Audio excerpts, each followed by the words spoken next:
नमस्कार दोस्तों, स्वागत है आप सभी का देवेंद्र क्लासेस यूट्यूब चैनल में। टॉपिक है हमारा मॉडर्न हिस्ट्री का।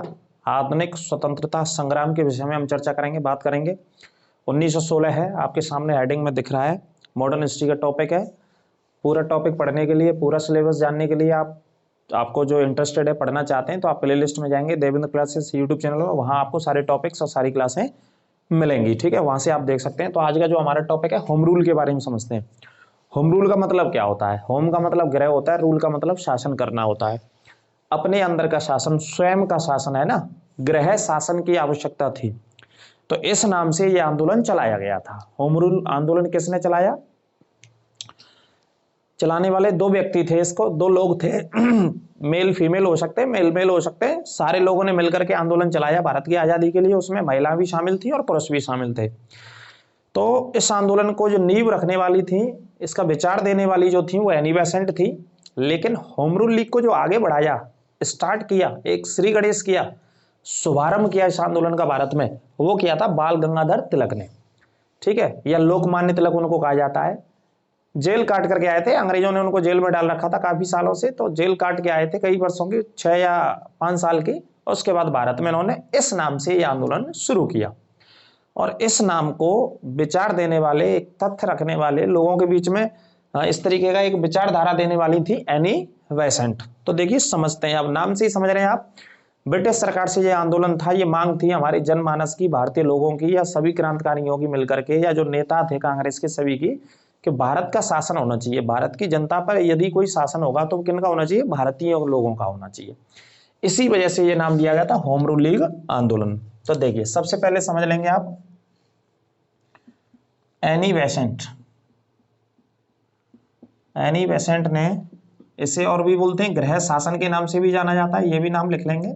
होम रूल लीग को क्या बोलते हैं? गृह शासन, है ना, एक ही बात हो गई। एनी बेसेंट ने गृह शासन नामक आंदोलन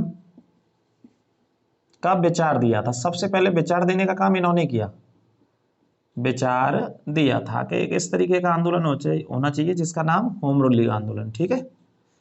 पहला, अगर आपसे पूछा जाए कि सबसे पहले विचार किसने दिया, तो विचार देने का काम एनी बेसेंट ने किया था इस आंदोलन का। कौन से का? होम रूल लीग आंदोलन 1916 में हुआ था। दूसरे मुद्दे की बात करेंगे, और क्या बोल सकते हैं इसे? स्वराज। स्वराज्य भी बोल सकते हैं, या गृह शासन, ब्रैकेट में लिख सकते हो आप। स्वराज्य या गृह शासन आंदोलन का शुभारंभ जो शुरू किया, इस आंदोलन को शुरू करने वाले जो नेता थे भाई साहब, वो कौन थे? शुभारंभ किसने किया? बाल गंगाधर तिलक के द्वारा शुरू किया गया था, शुरू किया गया था।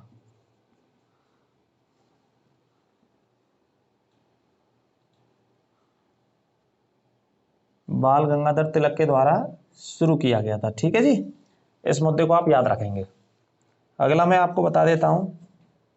नेक्स्ट देखिए,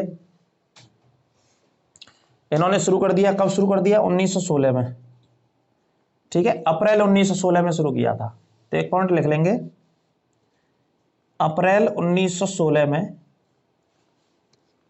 अप्रैल का महीना था, अप्रैल 1916 में लोकमान्य तिलक, और किस नाम से जाने जाते थे? लोकमान्य तिलक ने भारत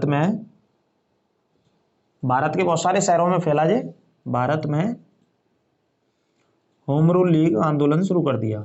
होम रूल लीग संगठन मतलब आंदोलन शुरू कर दिया, ठीक है जी। क्या कर दिया? शुरू कर दिया। नोट करते चलेंगे आसानी से, आराम से। तो ये शुरू कर दिया। अब देखिए आगे देखेंगे इसके बाद। नेक्स्ट अगला मुद्दा, अगला पॉइंट देखेंगे इसके बाद। इसके 5 महीने के बाद, अप्रैल का महीना था जे, इस अप्रैल के 5 महीने के बाद एनी बेसेंट ने इसी आंदोलन को शुरू किया, है ना। अप्रैल से चलेंगे तो जैसे अप्रैल है ना, मई, जून, जुलाई और अगस्त। अगस्त के बाद अगला महीना सितंबर में। तो पॉइंट लिखेंगे यहां, सितंबर 1916 में, सितंबर का महीना था और वर्ष 1916, सितंबर 1916 में Annie Besant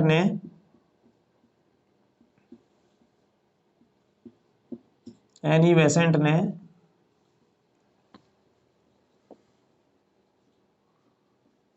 home rule league आंदोलन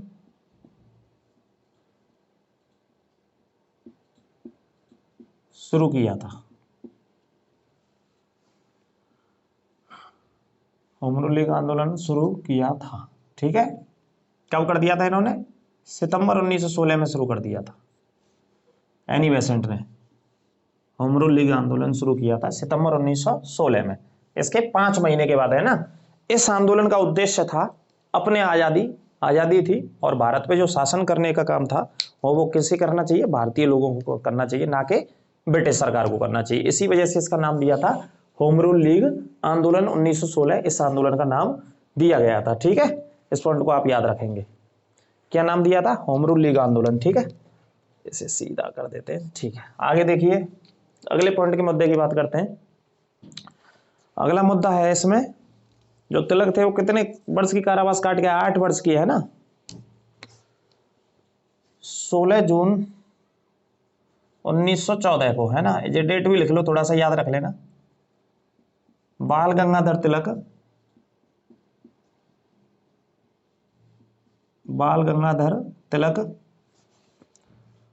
8 वर्ष, लगभग 8 वर्ष की कारावास, जेल काट करके आए थे,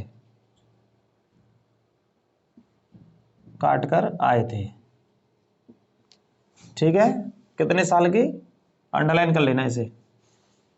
1914 को 8 वर्ष की सजा काट करके ये रिहा हुए थे, है ना। और जो जेल गए थे वो किस कारण से गए थे? अगला पॉइंट यहां भी बता देता हूं मैं। लोकमान्य तिलक या बाल गंगाधर तिलक एकमात्र व्यक्ति थे, लोकमान्य तिलक एकमात्र व्यक्ति थे या नेता थे कांग्रेस के, है ना, व्यक्ति थे जो पत्रकारिता, किस वजह से जेल गए? पत्रकारिता का निर्वहन करते हुए जेल हुई थी,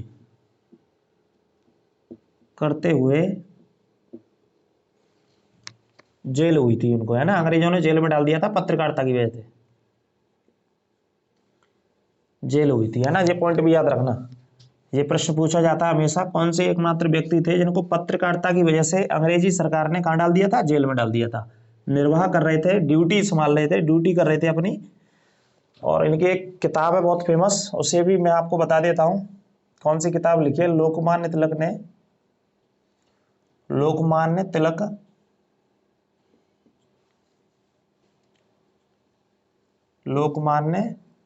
ने किताब कौन सी लिखी है?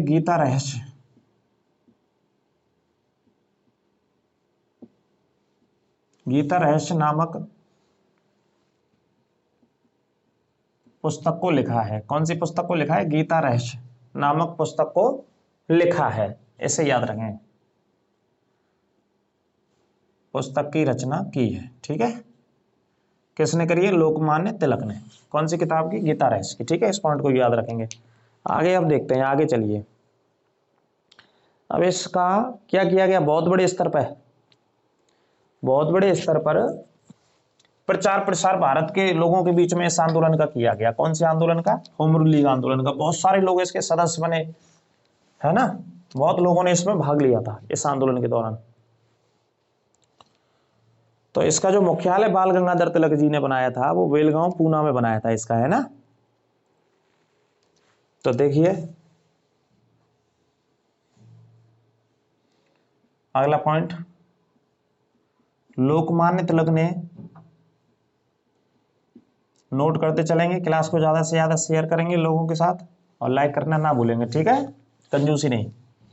लोकमान्य तिलक ने होम रूल का मुख्यालय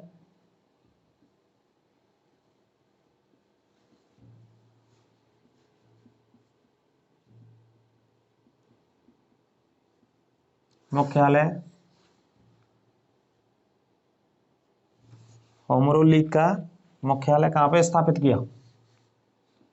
वेलगांव पूना में स्थापित किया था या बनाया था, हेड ऑफिस बनाया था। ठीक है, वेलगांव पूना में स्थापित किया था।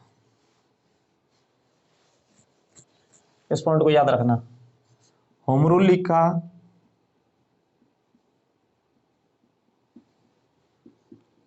मुख्य क्षेत्रों की बात करेंगे। यहां सबसे ज्यादा प्रचार प्रसार रहा होम रूल लीग आंदोलन का, यह प्रचार किया गया, वो कौन सा रहा भारत में, है ना? तो वो लिखेंगे आप दक्षिण भारत।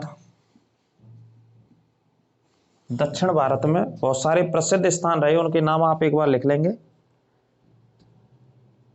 कर्नाटक, महाराष्ट्र, है ना? कर्नाटक, महाराष्ट्र, बरार, ये दक्षिण भारत के क्षेत्र है ना। ये इसके एक तरीके से मुख्य क्षेत्र रहे इस आंदोलन के, है ना, जहां पर सबसे ज्यादा इसने गति पकड़ी इस आंदोलन ने और सबसे ज्यादा लोग शामिल हुए इन क्षेत्रों में, है ना। कर्नाटक है, महाराष्ट्र और बरार, जो कि कर्नाटक के अंतर्गत आता है। आगे अगला पॉइंट लिखेंगे होम रूल लीग का। होम रूल लीग का मुख्यालय एनी बेसेंट ने जो बनाया था वो कहां पे बनाया था? मुख्यालय कर्नाटक के कौन से स्थान पर? अड्डेयार नामक स्थान पर बनाया था। अंडरलाइन कर लेना कहां पे ये मुख्यालय बनाया था? अड्डेयार नामक स्थान पर, है ना। काय का मुख्यालय? होम रूल लीग का। किसने बनाया? ये एनी बेसेंट ने। कर्नाटक में स्थित है ये जगह, अड्डेयार। अंडरलाइन कीजिएगा उसे आराम से, है ना, और नोट करते रहेंगे। आगे देखते हैं गीता रेस्ट के बाद, इन पॉइंटों के बाद होम रूल लीग आंदोलन ने किस तरीके से गति पकड़ी है और कौन कौन सी किताबों का यहाँ इस समय प्रकाशन हुआ था। ठीक है, तो आगे पॉइंट लिख लेंगे।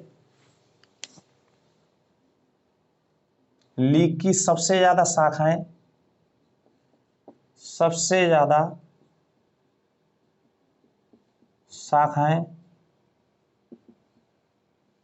लीग की सबसे ज्यादा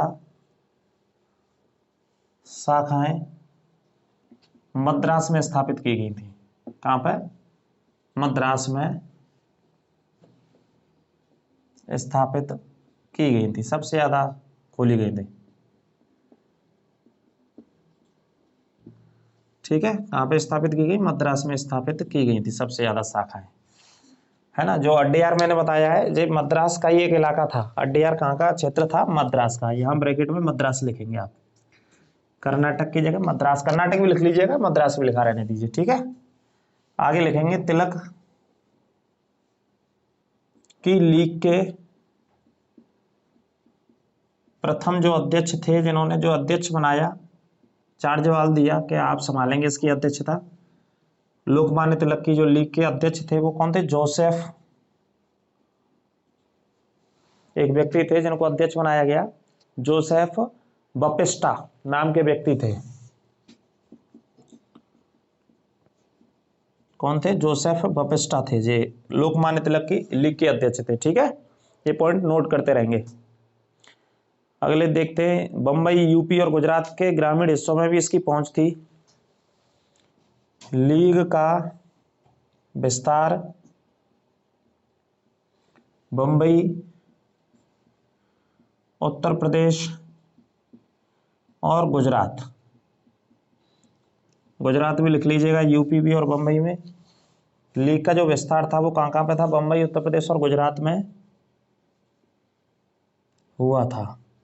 ठीक है, प्रचार प्रसार उस समय इन क्षेत्रों तक फैला था लीग का, और दोनों लोगों ने मिलकर के फैलाया। किस किसने? बाल गंगाधर तिलक और एनी बेसेंट, दोनों ने मिलकर स्टार्टिंग किया। लेकिन आपसे प्रश्न पूछा जाए कि होम रूल लीग आंदोलन किसने शुरू किया, तो बाल गंगाधर तिलक आएगा। विचार किसने दिया, तो एनी बेसेंट आएगा। कौन सी वर्ष में शुरू किया, तो 1916 आएगा, है ना। और इसका सबसे ज्यादा विस्तार कहां पे था, तो दक्षिण भारत में था। शाखाएं कहां खोली गई? मद्रास में खोली गई सबसे ज्यादा शाखाएं। इसका मुख्यालय कहां पे था? अड्डेयार नामक स्थान पे था, जो कि मद्रास में पड़ती है ये जगह, आज भी ये जगह स्थित है। ठीक है, होम रूल का मतलब क्या है? स्वशासन, गृह शासन, हमारे लोगों पर जो शासन करने की जिम्मेदारी थी हमारे लोगों को ही दी जानी चाहिए, ऐसी मांग थी। इसी चीज को लेकर के ब्रिटिश सरकार के खिलाफ एक बहुत बड़ा ये जन आंदोलन था जिसका नाम होम रूल लीग था। ठीक है, और भारत के अलग अलग हिस्सों में इसका विस्तार होता है, जैसा मैं आपके सामने ये रख रहा हूं पॉइंट में, है ना। आगे देखिए, आगे बात करते हैं। एनी बेसेंट ने जॉर्ज अरूडेल को सचिव बनाया था, एक पॉइंट लिखेंगे। एनी बेसेंट ने जॉर्ज अरूडेल को लीग का सचिव बनाया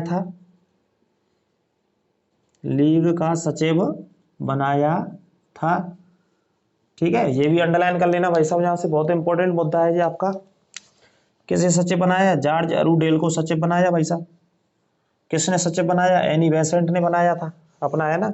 और विस्तार मैंने बता दिया, बंबई में भी था, यूपी में था और गुजरात में था।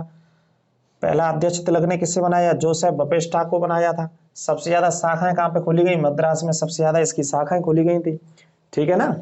और इन्होंने जो हेड ऑफिस बनाया वो बेलगांव में था। मुख्य क्षेत्र कर्नाटक, महाराष्ट्र और बरार में था इसका। अड्डे यार मैंने इधर आपको बताई दिए मद्रास में, ठीक है। आगे देखिए, आगे मुद्दे की बात करते हैं। अखबार बहुत इंपॉर्टेंट है, जो अखबार कई बार यहाँ से पूछे गए हैं, न्यूज़पेपर, है ना। जवाहरलाल नेहरू, चक्रवर्ती राजगोपालचारी या मोहम्मद अली जिन्ना जैसे लोगों ने सदस्यता भी ग्रहण की थी। तो देखिए, आगे बात करते हैं। कुछ न्यूज़पेपर जो पूछे गए हैं इसी आंदोलन से आते हैं सबसे ज्यादा, क्योंकि उस समय भारतीयों के पास प्रचार प्रसार करने का जो माध्यम था वो न्यूज़पेपर थे, मैगजीन्स थी, पत्रिकाएं थी। पत्रिकाओं के माध्यम से अपनी बात को पहुंचाते थे अपने लोगों के पास, अपने जनमानस के पास, अपने अलग अलग जो राज्य थे, प्रांत थे, वहां तक पहुंचाने की कोशिश वो किया करते थे। तो बहुत सारे एग्जाम्स में ये किताबें पूछी जाती हैं, देखिए आप। क्या नाम है? एनी बेसेंट ने होम रूल लीग के दौरान, आंदोलन कौन सा पढ़ेंगे हम? होम रूल लीग आंदोलन के दौरान के समय या दौरान 2 अखबार कह सकते हैं या पत्रिका निकाले थे, 2 अखबार निकाले थे, है ना, या लिख लीजिए निकाले थे 2 अखबार। अब उन अखबारों का क्या नाम था? एक अखबार निकाला था कॉमनवेल्थ, बहुत मोस्ट इंपॉर्टेंट है, जो कि पूछा जाता हमेशा एग्जाम में, इसे याद रख लेना। और दूसरा जो निकाला था वो कौन सा निकाला था? न्यू इंडिया, ठीक है। ये दोनों न्यूज़पेपर किन के न्यूज़पेपर थे? एनी बेसेंट के। नोट कर लेंगे, किसने निकाले थे ये प्रचार प्रसार करने के लिए? एनी बेसेंट के द्वारा निकाले गए थे। कॉमनवेल्थ और न्यू इंडिया नामक अखबार निकाले गए थे, ठीक है। आगे देखेंगे अगला पॉइंट। इसी क्रम में जब आगे बढ़ेंगे तो हम बाल गंगाधर तिलक चलेंगे। बाल गंगाधर तिलक ने, क्योंकि महाराष्ट्र के रहने वाले थे, वहीं जन्म हुआ था बाल गंगाधर तिलक का। बाल गंगाधर तिलक ने होम रूल लीग के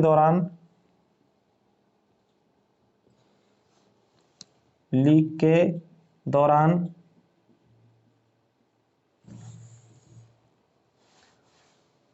बाल गंगाधर तिलक ने होम रूल लीग के दौरान क्या निकाले थे?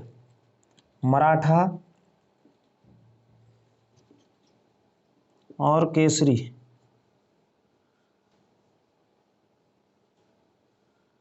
मराठा और केसरी नामक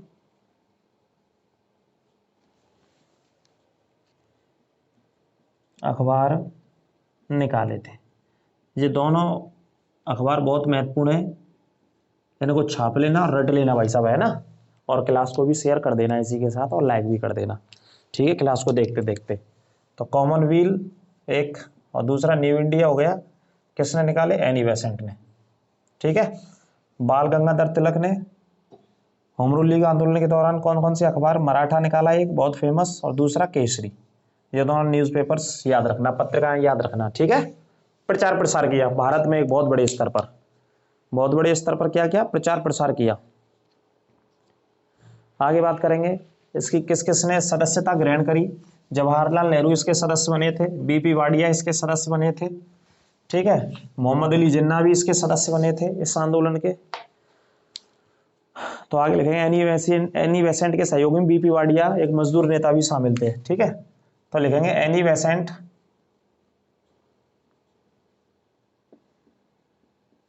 के सहयोगियों में जो मदद कर रहे थे एनी बेसेंट के इस आंदोलन में कौन थे? बीपी वाडिया,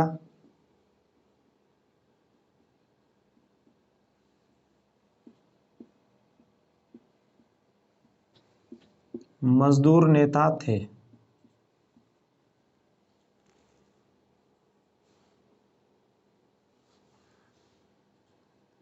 मजदूर नेता थे। कौन थे? बीपी वाडिया मजदूर नेता थे। ठीक है जी, इस पॉइंट को आपको याद रखना है। अगले पॉइंट की बात करेंगे तो अगला पॉइंट देखिए, अगला पॉइंट जवाहरलाल नेहरू। ठीक है, इन्होंने सदस्यता ग्रहण करी। मोहम्मद अली जिन्ना ने, जेएल नेहरू और मोहम्मद अली जिन्ना ने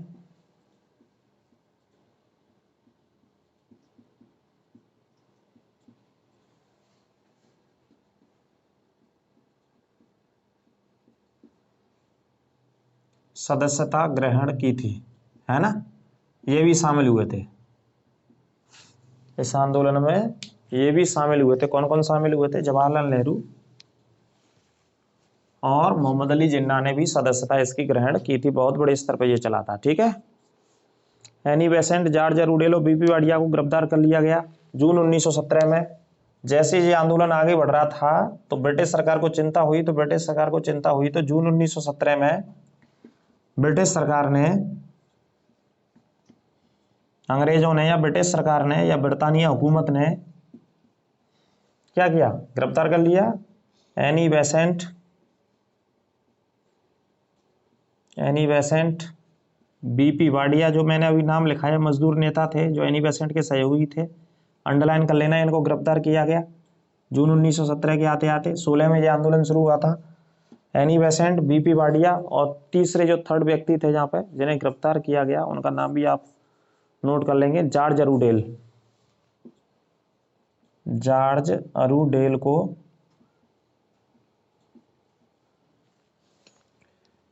गिरफ्तार कर लिया गया।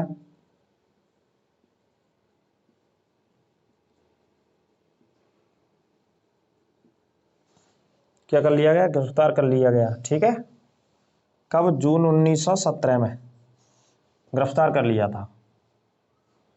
इस बात को याद रखेंगे। एनी बेसेंट, बीपी वाडिया और जॉर्ज अरुडेल को जो सचिव बनाए थे, ये मजदूर नेता थे, इनका सहयोग कर रहे थे, इनको गिरफ्तार कर लिया। तो इनकी गिरफ्तारी के विरोध में सुब्रमण्यम अय्यर ने अपनी नाइटहुड की उपाधि को यहां लौटा दिया था। एक नेता थे जाने माने, क्या नाम था इनका? सुब्रमण्यम अय्यर। इन्होंने नाइटहुड की उपाधि को इसी की वजह से क्या कर दिया? वापस कर दिया था। तो आगे लिखेंगे इस तरफ, ये बहुत इंपॉर्टेंट टॉपिक है भाई साहब, अच्छे से छाप लेना, पढ़ लेना, जो कि आगामी परीक्षाओं में काम आएगा। इससे क्वेश्चन आता ही आता है, किसी ना किसी पॉइंट से प्रश्न पूछा जाता है। तो आगे लिखेंगे, गिरफ्तारी के विरोध में, जैसे नेताओं की गिरफ्तारी करी तो गिरफ्तारी के विरोध में सुब्रमण्यम अय्यर, ये नाम अंडरलाइन कर लेना आप। ठीक है, सुब्रमण्यम अय्यर नामक नेता का नाम अंडरलाइन कर लेना। सुब्रमण्यम अय्यर ने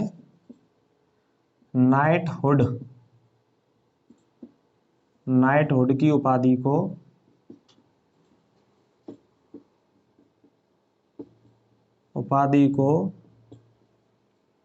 वापस कर दिया था।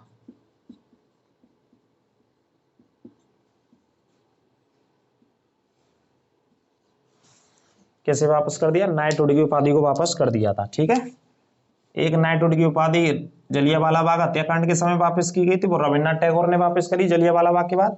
लेकिन यहां किसने वापस करी? सुब्रमण्यम अय्यर। ये दोनों पॉइंट अलग अलग है ना। किसके विरोध में करी इन्होंने? गिरफ्तारी के विरोध में। गिरफ्तारी किसकी हुई? एनी बेसेंट वगैरह और अन्य बीपी वाडिया जैसे बड़े नेताओं की इस आंदोलन के समय। ठीक है, ये पॉइंट आपको याद रखने हैं। आगे बात करेंगे, जब गिरफ्तारी हो गई तो ये आंदोलन लगभग समाप्त इसी के बाद हो गया था, है ना। तो अगला पॉइंट लिखेंगे,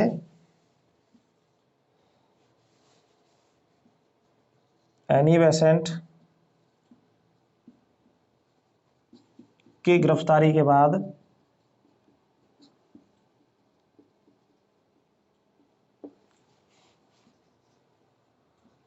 लगभग यह आंदोलन समाप्त हो गया था। तो ब्रिटिश सरकार का यही उद्देश्य था कि आंदोलन को क्या करना है, समाप्त करना है, किसी भी माध्यम से करना है, कैसे भी करना है ना। तो आपको समझ में आ गया। बहुत सारे जो इंपॉर्टेंट मुद्दे हैं इसमें, इस मुद्दों को आप याद कर लेना बहुत अच्छे से, जो कि आगामी परीक्षाओं में आपके लिए काम आएंगे, है ना। और इसी के बाद जब एनी बेसेंट गिरफ्तारी हो गई थी, गिरफ्तारी के बाद फिर वापस जब रिहा होकर के आती हैं तो 1917 में कांग्रेस के अधिवेशन में अध्यक्षता करती है ना। वर्ष 1917 में पहली महिला अध्यक्ष के तौर पर कौन कांग्रेस की अध्यक्ष बनती है, एनी बेसेंट। और कहाँ पे बनती है, कलकत्ता में। ठीक है, ये पॉइंट आपको याद रखने है अच्छे से। तो होम रूल लीग आंदोलन आप समझ गए, गृह शासन था, या क्या बोलते हैं, स्वशासन। एक बार और देख लीजिए क्या क्या बोलते थे इसको। देखिए यह भी नाम मिलेगा परीक्षाओं में आपको, क्या मिल सकता है, गृह शासन, स्वशासन भी नाम मिल सकता है इसका परीक्षाओं में, ऑप्शन में कुछ भी आ सकता है। इसके अलावा होम रूल तो आता ही आता है ना। तो किसी भी नाम से गृह शासन बोलिए, स्वशासन बोलिए या होम रूल बोलिए, कैसे भी आप पढ़ लीजिए, कोई दिक्कत की बात नहीं है ना। और कब शुरू होता है, 1960 में, और किसके द्वारा, बाल गंगाधर तिलक जी के द्वारा इसे शुरू किया जाता है। ठीक है भाई साहब। तो यहाँ से जब बहुत सारे पॉइंट आपके कवर हो जाएंगे, नाइटहुड की उपाधि इन्होंने वापस करी, इस पॉइंट को याद रखना। मॉडर्न हिस्ट्री के ये लगातार टॉपिक चल रहे हैं, इसके बाद लगातार पूरा 1947 तक आपको कवर कराएंगे पूरे बढ़िया तरीके से, अच्छे तरीके से। इसी तरीके से डिटेल में पढ़ा रहा हूँ, जरूरी नहीं है वनडे एग्जाम, पुलिस से, एसएससी, जीडी या किसी भी एग्जाम्स में, यूपीएसआई की तैयारी करो, पीसीएस की करो, समीक्षा अधिकारी करो, कोई भी एग्जाम्स दो, यहाँ से क्वेश्चन बाहर नहीं जाएगा। ठीक है, पूरी गारंटी है। बहुत अच्छे से टॉपिक को कवर आपके लिए किया गया है। क्लास को ज्यादा से ज्यादा शेयर करते रहें, और लाइव क्लास में जो टॉप 100 क्वेश्चन लाते हैं उसमें भी आप जुड़ा करें, रात में 9 बजे ज्यादा से ज्यादा बच्चे जुड़ा करें। और इसके अलावा करंट अफेयर्स की क्लास में भी जुड़ा करें, 3 से 4 वो टॉप क्वेश्चन होते हैं, टॉप 50 क्वेश्चन या टॉप 100 क्वेश्चन इस तरीके से करंट अफेयर्स के और जीएस के, है ना, जिसमें संविधान और ज्योग्राफी की सीरीज चल रही है रात में 9 बजे, 9 से 10 या 10:30 तक ये लगातार सीरीज हमारे द्वारा ऐसी चलेगी। और ज्यादा से ज्यादा जुड़ते रहें, शेयर करते रहें क्लास को, सब्सक्राइब भी चैनल को करते रहें, और आगे आपको इसी तरीके से एक के बाद एक बेहतरीन टॉपिक दिए जाएंगे, पढ़ाए जाएंगे चैनल के माध्यम से। ठीक है जी, फिर मिलते हैं अगली क्लास में। नमस्कार।